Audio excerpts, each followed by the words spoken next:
نحمدہ و نصلی علی رسولہ الکریم اما بعد فاعوذ باللہ السمیع العلیم من الشیطان الرجیم من ہمزہ و نفخہ و نفثہ۔ آج انشاءاللہ الرحمن قرآن مجید کے 28ویں پارے کے مضامین کا خلاصہ آپ کی خدمت میں پیش کیا جائے گا۔ 28ویں پارے کی پہلی سورت سورہ مجادلہ۔ مجادلہ کا مطلب ہے بحث۔ بحث میں بھی تیزی کے ساتھ بحث کرنا، شدت کے ساتھ بحث کرنا۔ بنیادی طور پہ یہاں پہ ایک ایسا موضوع ہے کہ جو اہل عرب میں بڑے ظالمانہ طریقے سے عورتوں کے اوپر نافذ تھا۔ وہ یہ کہ اگر کسی جھگڑے میں یا کسی بھی طریقے سے شوہر اپنی بیوی کو اپنی ماں کہہ دیتا یا ماں جیسا کہہ دیتا تو اہل عرب یہ سمجھتے کہ اس لفظ کا مطلب ہے کہ اب طلاق ہو گئی ہے۔ اب اندازہ لگائیے کہ غلطی مرد نے کی، سزا عورت کو ملی۔ اگرچہ طلاق جو ہے وہ مرد کو بھی سزا ہے، عورت کو بھی سزا ہے، لیکن معاشرتی لحاظ سے دیکھا جائے تو یہ عورت کے لیے بڑی سزا ہوتی ہے۔ اور غلطی کسی کی اور بھگتے کوئی اور، یہ بہت ظلم تھا۔ اس کو کہا جاتا ہے زہار، یعنی کہ کوئی مرد اپنی بیوی کو ماں یا ماں جیسا قرار دے لے۔ رسول کریم صلی اللہ علیہ وسلم کی ایک صحابیہ حضرت خولہ رضی اللہ تعالیٰ عنہ، ان کے خاوند نے ایسا ہی کیا۔ وہ رسول اللہ صلی اللہ علیہ وسلم کے پاس آئی اور کہا کہ یا رسول اللہ علیہ وسلم، میں تو برباد ہو گئی، میرے خاوند نے تو ایسے مجھے کہہ دیا ہے اور یہ تو گویا کہ طلاق ہے۔ لیکن وہ اس مسئلے میں رسول اللہ صلی اللہ علیہ وسلم سے بحث کرنے لگی کہ یہ کیسے ہو سکتا ہے کہ غلطی میرا خاوند کرے اور اس کی سزا مجھے ملے۔ رسول اللہ صلی اللہ علیہ وسلم نے فرمایا کہ اس مسئلے میں جو پہلے سے طریقہ چلتا آ رہا ہے وہ تو یہی ہے کہ یہ طلاق ہے۔ شریعت اسلامیہ میں ابھی اس کا کوئی نیا حکم جاری نہیں ہوا۔ تو اس موقع پہ اللہ رب العزت نے یہ آیات نازل فرمائی، قد سمع اللہ قول التی تجادلک، کہ اللہ نے اس خاتون کی بات سن لی ہے کہ جو آپ سے بحث کر رہی تھی، اور پھر پورا مسئلہ وہاں پہ بیان کیا، اور وہاں پہ چونکہ ایسا عادلانہ فیصلہ فرمایا کہ چونکہ غلطی مرد کی ہے لہٰذا سزا بھی اسی کو ہونی چاہیے۔ یعنی کہ زہار کا جو معاملہ ہے اس کا کفارہ رکھا گیا۔ سب سے پہلے تو یہ کہا کہ ایسا کہنے سے کوئی بھی بیوی اپنے خاوند کی ماں نہیں بن جاتی، کسی کے کہنے سے کوئی ماں نہیں بن جاتی ہے، بلکہ مائیں تو وہی ہیں جو حقیقت میں مائیں ہیں۔ ہاں البتہ اس نے چونکہ غلطی کی ہے لہٰذا اس کو جرمانہ بھگتنا پڑے گا، یا اس کو غلام آزاد کرنا پڑیں گے، یا اس کو روزے رکھنا پڑیں گے، یا اس کو مسکینوں کو کھانا کھلانا پڑے گا، یا ان کو لباس لے کے دینا پڑے گا، کفارہ ادا کرنا پڑے گا۔ دوسرا موضوع ہے کہ دوستی اور دشمنی کا معیار کیا ہونا چاہیے۔ لا تجدوا قوما یؤمنون باللہ والیوم الآخر یوادون من حاد اللہ ورسولہ، کہ وہ لوگ جو اللہ اور قیامت کے دن پر ایمان رکھتے ہیں آپ ان کو کبھی نہیں دیکھیں گے کہ وہ اللہ اور اس کے رسول کے دشمنوں کے ساتھ دوستیاں لگائیں۔ یعنی اگر آپ نے کسی کے خلوص نیت کو دیکھنا ہے، دیکھیں کہ اس کا آپ کے دوستوں کے ساتھ کیا رویہ، آپ کے دشمنوں کے ساتھ کیا رویہ۔ اگر وہ آپ کے دوستوں کو اپنا دشمن سمجھتا ہے، آپ کے دشمنوں کو اپنا دوست بنائے پھرتا ہے، تو پھر وہ آپ کے ساتھ مخلص نہیں ہو سکتا۔ چاہے جائے کہ یہ معاملہ ایمان کے موقع پہ آ جائے، اللہ رسول کے معاملے میں یہ بات سامنے آ جائے کہ وہ لوگ جو اللہ رسول کے مخالف ہیں ان کے ساتھ دوستیاں کوئی نبھائیں، دوستیاں لگائیں، ان کی قربت میں فخر محسوس کریں، اپنی شان سمجھے ان کے ساتھ بیٹھنے کو، تو ایسا شخص جو ہے گویا کہ اس کے اللہ اور قیامت کے دن پر ایمان میں شک ہے۔ حضرات گرامی، تیسرا موضوع ہے کہ وہ لوگ جو اللہ رسول کی مخالفت کرتے ہیں ان الذین یحادون اللہ ورسولہ کبتوا کما کبت الذین من قبلہم وقد انزلنا آیات بینات وللکافرین عذاب مہین۔ فرمایا کہ وہ لوگ جو اللہ رسول کے ساتھ دشمنی رکھتے ہیں، مخالفت کرتے ہیں، وہ اسی طرح تباہ و برباد ہونے والے ہیں جس طرح کہ وہ لوگ تباہ و برباد ہوئے جو ان سے پہلے تھے۔ اور اللہ نے بے شمار نشانیاں، قوم عاد، قوم سمود، قوم صالح، قوم شعیب، اہل مدین، کتنے کتنے لوگ ہیں جو تباہ و برباد ہوئے اللہ سے مخالفت مول لے کر، وہ نشانیاں موجود ہیں۔ کافروں کے لیے رسوا کن عذاب ہے۔ اور دوسری سورۃ سورہ حشر ہے، اس میں ایک تو یہ بات بیان کی کہ اللہ رب العزت نے جو صدقہ و خیرات، زکوٰۃ، عشر، یہ سارا نظام، بڑا خوبصورت معاشی نظام دیا ہے دین اسلام میں، اس کا مقصد کیا ہے کہ دولت چند ہاتھوں میں محدود نہ ہو جائے، لِكَيْ لَا يَكُونُ دُولَةً بَيْنَ الْأَغْنِيَاءِ مِنْكُمْ، تاکہ روپیہ، پیسہ، مال جو ہے وہ چند لوگوں میں سمٹ کر نہ رہ جائے۔ حضرات گرامی، centralization of wealth, capitalization of wealth جو ہے، یہ دین اسلام کی روح کے خلاف ہے۔ اسلام نے تو ایک موقع پہ یہ ارشاد فرمایا کہ یہ آپ سے پوچھتے ہیں کہ کیا خرچ کریں، تو آپ ان سے کہہ دیجئے قُلِ الْعَفْوَ، کہہ دیجئے کہ جو بھی آپ کے پاس ایکسٹرا ہے، جو بھی زائد ہے، وہ خرچ کر دو۔ کبھی کبھی ایسا موقع بھی آتا ہے کہ حکومت اور جو خلیفہ ہے وہ یہ کہہ سکتا ہے کہ حالات معاشرے کے اتنے خراب ہو گئے ہیں کہ زکوٰۃ کے علاوہ بھی آپ کو لوگوں کے اوپر خرچ کرنا چاہیے، اور پھر دین نے ترغیبات اتنی دلائی ہیں خرچ کرنے کی، اور پھر ایسے ایسے ذرائع ہیں ثواب سمیٹنے کے خرچ کرنے والوں کے لیے،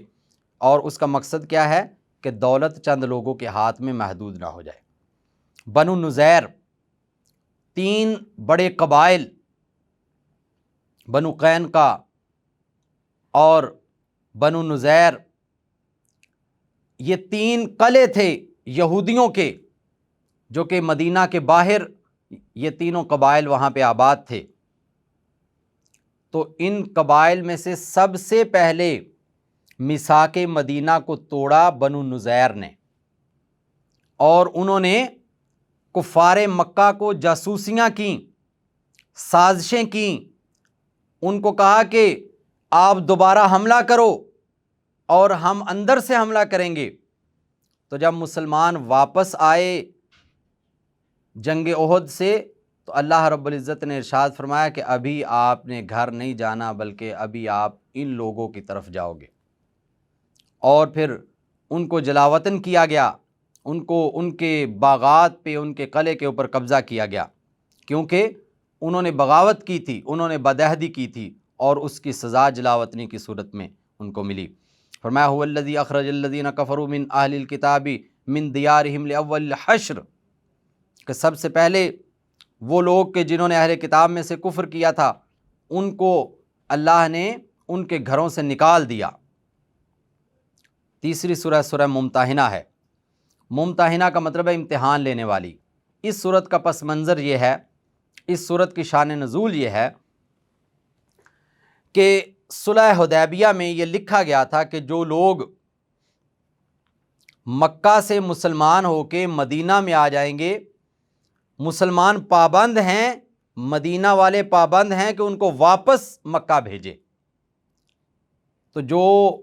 تو مرد حضرات آ رہے تھے، ان کو واپس بھیج دیا، لیکن کچھ خواتین بھی ہجرت کر کے آ گئی، مسلمان ہو کے آ گئی۔ تو اب مسلمانوں کو بڑی غیرت محسوس ہوئی کہ کیا ہم اپنی مسلمان خواتین، مومنہ خواتین کو واپس بھیجیں گے، کفار کے حوالے کریں گے؟ تو اللہ نے فرمایا کہ صلح نامے کے اندر جو لفظ لکھے گئے ہیں وہ مرد کے لیے لکھے گئے ہیں، وہ عورت کے لیے نہیں لکھے گئے ہیں۔ اس لیے خواتین جو آئی ہیں ان کو واپس نہیں کیا جائے گا، البتہ ان کا امتحان لے لیں۔ یا ایھا النبی اذا جاءک المؤمنات یبایعنک علی الا یشرکن باللہ شیئا ولا یسرقن ولا یزنین ولا یقتلن اولادہن ولا یأتین ببہتان یفترینہ بین ایدیہن وارجلہن ولا یعصینک فی معروف فبایعہن، فرمایا کہ اے نبی کریم صلی اللہ علیہ وسلم، جب خواتین مکہ سے ایمان لا کے مدینہ میں آ جائیں، ہجرت کر کے مدینہ میں آ جائیں، تو ان کو واپس نہیں بھیجنا، بلکہ ان سے پوچھیں کہ آپ اللہ پہ ایمان رکھتی ہیں؟ کیا یہ آپ اس بات کا اقرار کرتی ہیں کہ آپ شرک نہیں کریں گی؟ کیا آپ یہ اقرار کرتی ہیں کہ آپ چوری نہیں کریں گی، زنا نہیں کریں گی، اور اپنی اولاد کو قتل نہیں کریں گی؟ اور جو خواتین کے عام عادت ہے کہ ایک دوسرے پہ بہتان بازیاں کر دیتی ہیں، الزام تراشیاں لگاتی ہیں، وہ نہیں کریں گی، اور نبی کریم صلی اللہ علیہ وسلم کی جو بھی آپ احکامات دیں گے ان میں فرما برداری کریں گی، کبھی مخالفت نہیں کریں گی۔ اگر وہ ان باتوں کا اقرار کریں تو ان کو اپنے پاس رکھیں، ان کو واپس نہیں بھیجنا، ان سے بیعت لیں، ان کو مکہ میں رہنے کی، مدینہ میں رہنے کی اجازت دیں۔ حضرات گرامی، اس سے اگلی سورت سورہ صف ہے، اس کا پہلا موضوع ہے کہ اللہ کو قول و فعل میں تضاد پسند نہیں ہے۔ اللہ فرماتے یا ایھا الذین آمنوا لما تقولون ما لا تفعلون، تم وہ باتیں کیوں کہتے ہو جو تم کرتے نہیں ہو۔ یہاں پہ ایک بہت بڑی غلط فہمی یہ ہے کہ اگر ہم نماز پڑھتے نہیں ہیں تو ہم یہ کہہ بھی نہیں سکتے کسی کو کہ نماز پڑھو، یعنی کہ اس بات کو نیکی کے معاملات میں رکاوٹ بنا لیا گیا ہے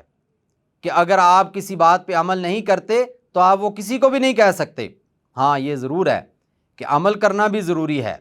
لیکن اس کا مطلب یہ نہیں ہے کہ ہم کسی کو کہیں گے نہیں، کہنا بھی چاہیے، عمل بھی کرنا چاہیے، یعنی کہ ہم اس کا منفی پہلو اٹھا لیتے ہیں، مثبت پہلو چھوڑ دیتے ہیں۔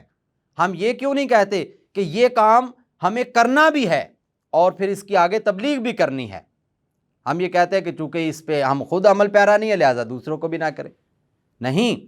خود بھی عمل پیرا ہوں اور دوسروں کو بھی کہیں۔ اور اس آیت کا جو دوسرا مفہوم ہے وہ یہ ہے کہ بعض دفعہ یہ ہوتا ہے کہ ہم نے کوئی کام نہیں کیا ہوتا، لیکن کوئی لوگ یہ سمجھتے ہیں کہ ہم نے یہ کیا ہے، کوئی نیکی کا کام، اور وہ ہماری طرف منسوب کرتے ہیں، اور ہم اپنے مصنوعی تقویٰ کے اندر آ کے خاموش رہ جاتے ہیں کہ اچھا چلو اچھا ہی ہے نا کہ یہ نیکی ہماری طرف منسوب ہو رہی ہے، اور وہ کام جو ہم نے کیے نہیں ان کو اپنے نام لگا لگا کے خوش ہو رہے ہوتے ہیں۔ جیسا کہ سیاستدانوں کی عادت ہوتی ہے کہ دوسروں کے کیے ہوئے کاموں کے اوپر اپنی تختیاں لگا کے اپنے نام جو ہے وہ نمایاں کر رہے ہوتے ہیں، اپنی شہرت حاصل کر رہے ہوتے ہیں۔ اللہ فرماتے ہیں کہ جو آپ وہ باتیں کیوں کہتے ہو، اپنے طرف کیوں وہ چیزیں منسوب کرتے ہو جو کام آپ نے کیے نہیں ہیں۔ دوسرا موضوع ہے کہ اسلام ہمیشہ غالب رہے گا۔ نبی کریم صلی اللہ علیہ وسلم نے ارشاد فرمایا الاسلام یعلو ولا یعلی، کہ اسلام غالب ہونے کے لیے ہے، مغلوب ہونے کے لیے نہیں ہے۔ یہاں پہ اللہ رب العزت ارشاد فرماتے یریدون لیطفئوا نور اللہ واللہ متم نورہ ولو کرہ الکافرون، کافر تو یہ چاہتے ہیں نا کہ یہ نور اسلام بجھ جائے، لیکن یہ نور جو ہے، یہ روشنی، یہ مکمل ہو کر رہنے والی ہے۔ کافر جتنا بھی ناخوش ہوں، جتنا بھی زور لگا لیں، لیکن اسلام کا یہ نور جو ہے یہ مکمل ہو کر رہنے والا ہے۔ تیسرا موضوع ہے کہ ہمیشہ رہنے والی، نفع دینے والی تجارت کون سی ہے؟ یا ایھا الذین آمنوا ھل ادلکم علی تجارۃ تنجیکم من عذاب علیم، کہ عذاب علیم سے نجات دینے والی تجارت کے بارے میں آپ کو نہ بتائیں؟ وہ تجارت کون سی ہے؟ اللہ پہ ایمان لانا اور پھر اس ایمان کے مطابق اپنی زندگیوں کو گزارنا۔ اگلی سورت سورہ جمعہ ہے، اس کا نام ہی اس کا موضوع ہے، یعنی کہ اس میں ایک اہم ترین موضوع یہ بیان کیا گیا ہے کہ یوم جمعہ کو جو کاروبار ہے، ملازمت ہے،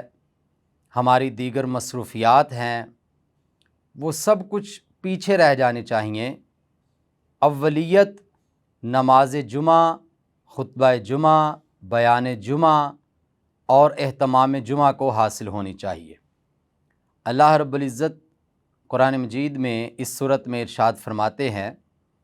اذا نودی للصلاۃ من یوم الجمعہ فاسعوا الی ذکر اللہ وذروا البیع، کہ جب آپ کو یوم جمعہ میں نماز جمعہ کے لیے بلایا جائے، اذان دی جائے، تو تیزی کے ساتھ دوڑتے ہوئے، یعنی کوشش کر کے اپنے ہمت باندھ کر اپنے باقی کاموں کو پیچھے چھوڑ کر جمعہ کو ترجیح دیتے ہوئے، اہمیت دیتے ہوئے اللہ کے ذکر کی طرف آؤ اور اپنے کام، کاروبار، تجارت کو چھوڑ دو۔ ہاں البتہ جب نماز جمعہ پڑھ چکو تو اس کے بعد فانتشروا فی الارض وابتغوا من فضل اللہ، پھر آپ زمین میں پھیل جائیں، اپنے کاروبار پہ چلے جائیں، اپنی ملازمت پہ چلے جائیں، اپنی مصروفیات شروع کر دیں۔ لیکن مفسرین نے یہاں پہ یہ لکھا ہے کہ یوم الجمعہ میں ہمیں نماز جمعہ پڑھنے سے پہلے سارا جو وقت ہے وہ اہتمام جمعہ میں صرف کرنا چاہیے۔ یعنی کہ جب ہم نماز فجر پڑھیں تب سے لے کر جمعہ کی نماز پڑھنے تک کا پورا دورانیہ یہ ایک پورا مشن ہونا چاہیے، پورا اہتمام ہونا چاہیے، جس میں غسل کرنا، اچھا لباس پہننا، خوشبو لگانا، مسواک کرنا، اور اول وقت میں جمعہ کے لیے مسجد میں آنا، سورہ کہف کی تلاوت کرنا، کثرت سے درود پاک پڑھنا، یہ سارے کے سارے کام جو ہیں ہم نے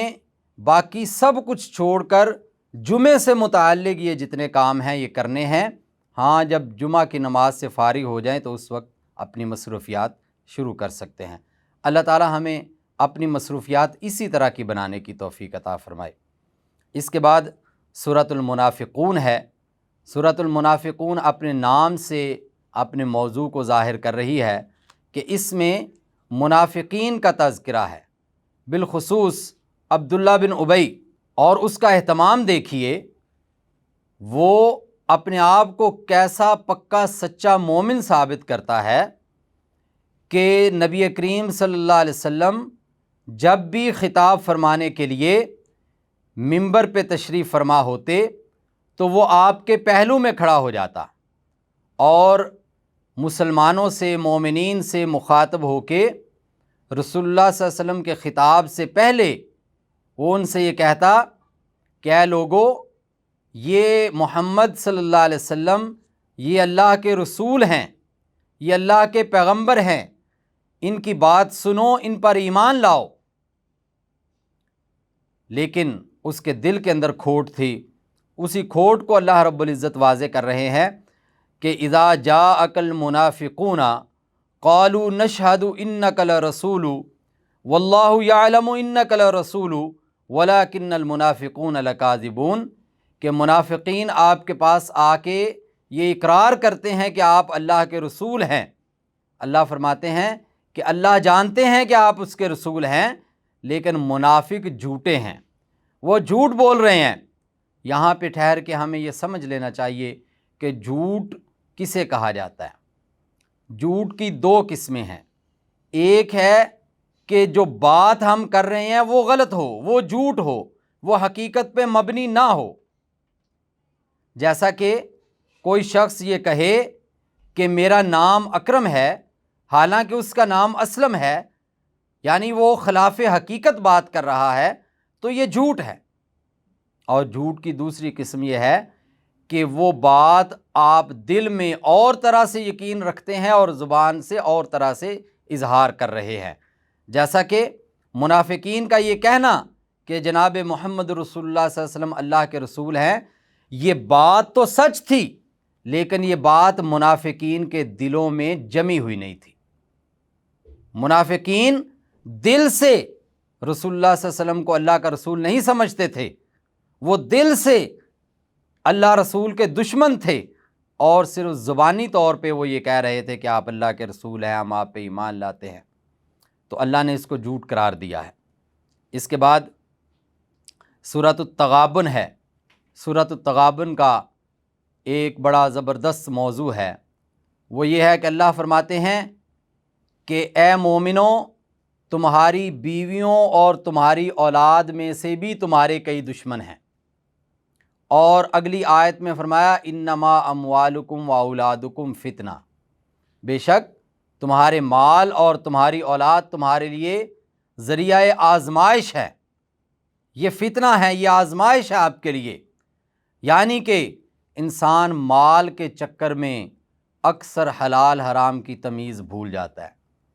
اور اسی طرح جب اولاد کا معاملہ آتا ہے تو اس وقت بڑے بڑے جو متقی ہیں اس وقت وہ اپنے قاعدے قوانین، وہ اس وقت آپ کی سختیاں سب کچھ جو ہے وہ ایک طرف رکھ دیتے ہیں۔ بہت دفعہ یہ دیکھنے میں آیا کہ بڑے بڑے نیک پرہیزگار لوگ جو ہیں ان کے اولادوں کی جب شادیاں ہوئیں تو اس میں انہوں نے غیر شرعی کام کیے اور ان کے سامنے ہو رہے تھے۔ جب ان سے کہا گیا کہ یہ دیکھیں آپ کے گھر کے اندر یہ شادیوں میں کیا ہو رہا ہے، تو وہ یہ کہہ کے بات کو ٹالنے کی کوشش کرتے، او چھڈو جی اے منڈے کھنڈے ہیگے نے تے اے شادی دا موقع ہے، اے خوشی دا موقع ہے، انہاں نوں منا لین دیو۔ اسی طرح جب غم کا موقع آتا ہے، جب فوتگی کا موقع آتا ہے، جب کوئی پریشانی کا موقع آتا ہے تو اس وقت بھی یہی رویہ دیکھنے میں آتا ہے۔ حضرات گرامی، یہی تو وہ آزمائشیں ہیں، یہی تو وہ امتحانات کی گھڑیاں ہیں۔ نبی کریم صلی اللہ علیہ وسلم نے ارشاد فرمایا تھا کہ الصبر عند صدمۃ الاولیٰ، صبر تو صدمے کے اول وقت میں کریں تو صبر ہے، بعد میں تو آتے آتے صبر آ ہی جاتا ہے۔ اور مولانا ظفر علی خان نے فرمایا تھا کہ ظفر آدمی اسے نہ جانیے گا چاہے ہو جتنا بھی صاحب فہم و ذکا، جسے عیش میں یاد خدا نہ رہی، جسے تیش میں خوف خدا نہ رہا۔ اس کے بعد سورۃ الطلاق ہے، اس میں اس کے نام سے ہی ظاہر ہے کہ سب سے بڑا موضوع اس سورت کا طلاق کے احکام ہیں، کہ طلاق جو ہے وہ کب دی جائے گی، جب طلاق دے چکیں گے تو اس کے بعد مرد و خواتین کے لیے کیا احکام ہیں۔ عدت کے جو احکامات ہیں ان کا ذکر کیا گیا ہے کہ عدت جو خاتون کے اوپر ایک عرصہ اللہ رب العزت نے مقرر کیا ہے کہ اس مختصر عرصے کے دوران میں وہ کسی اور جگہ نکاح نہیں کر سکتی ہے، اور اس میں اللہ کی بہت سی حکمتیں ہیں، جن میں ایک بہت بڑی حکمت جو ہے وہ نسل اور نسب کی حفاظت ہے، کہ اگر اس کے سابقہ خاوند سے اس کی کوئی اولاد ہے جو ابھی اس کے رحم میں ہے، جو ابھی نمایاں نہیں ہوئی ہے، وہ اتنے مہینے 3 مہینے تک انتظار کرے یا 4 مہینے 10 دن تک انتظار کرے گی، تو اس کے بعد مختلف عدتیں ہیں۔ جس کا خاوند فوت ہو جائے اس کی اور عدت ہے، جس کے جو طلاق ہو جائے اس کی اور عدت ہے، اسی طرح جو حاملہ ہے اس کی اور عدت ہے، اور وہ خاتون کہ جس کا نکاح تو ہوا لیکن اس کی رخصتی نہیں ہوئی، اس کے عدت کے معاملات نہیں ہے، وہ عدت نہیں گزارے گی۔ تو یہ بہت سے احکام یہاں پہ اس صورت میں ذکر کیے گئے، اور اس پارے کی آخری سورہ سورۃ التحریم ہے۔ اس میں اللہ رب العزت نے سب سے پہلے تو ارشاد فرمایا کہ اپنے آپ کو اور اپنے اہل خانہ کو آگ سے بچانے کا اہتمام کریں، یعنی کہ سب سے پہلے ہمارا جو دائرہ ہے جس پہ ہماری حکومت ہے وہ ہماری ذات ہے، اور دوسرا دائرہ، دوسرا سرکل وہ ہماری فیملی ہے، وہ ہمارا خاندان ہے۔ اور کلکم راعٍ وکلکم مسئول عن رعیتہ، اس حدیث کے تحت ہماری سب سے پہلی حکمرانی جو ہے وہ اپنی ذات پہ ہے، اور اس کے بعد دوسری حکمرانی ہماری فیملی پہ ہے، ہمارے بچوں پہ ہے، ہماری بیوی پہ ہے۔ اس لیے اللہ رب العزت ارشاد فرماتے ہیں سورۃ التحریم میں، یا ایھا الذین آمنوا قوا انفسکم واہلیکم نارا، اپنے آپ کو بھی آگ سے بچا لو اور اپنے گھر والوں کو بھی آگ سے بچا لو۔ اور ایک حدیث میں نبی کریم صلی اللہ علیہ وسلم نے ارشاد فرمایا کہ اے مومنو، اپنے آپ کو آگ سے بچاؤ، چاہے آپ کو کھجور کی گٹھلی دے کر ہی آگ سے بچانا پڑے، یعنی کوئی بھی طریقہ اختیار کرو، یہ بہانے نہ بناؤ کہ میں غریب ہوں، یہ بہانے نہ بناؤ کہ میرے پاس وسائل نہیں ہے، یہ بہانے نہ بناؤ کہ میرے پاس علم نہیں ہے، یہ نہ بناؤ کہ میرے پاس طاقت نہیں ہے۔ جو اللہ نے دے دیا ہے انہی وسائل کے اندر رہتے ہوئے اللہ کے راستے میں خرچ کرنا، اپنی جان کو اللہ کے راستے میں کھپانا، اپنے علم کو آگے پھیلانا، جس بھی طریقے سے آپ کر سکتے ہیں تھوڑا یا زیادہ آگ سے بچنے کے لیے اہتمام کریں۔ اور دوسرا موضوع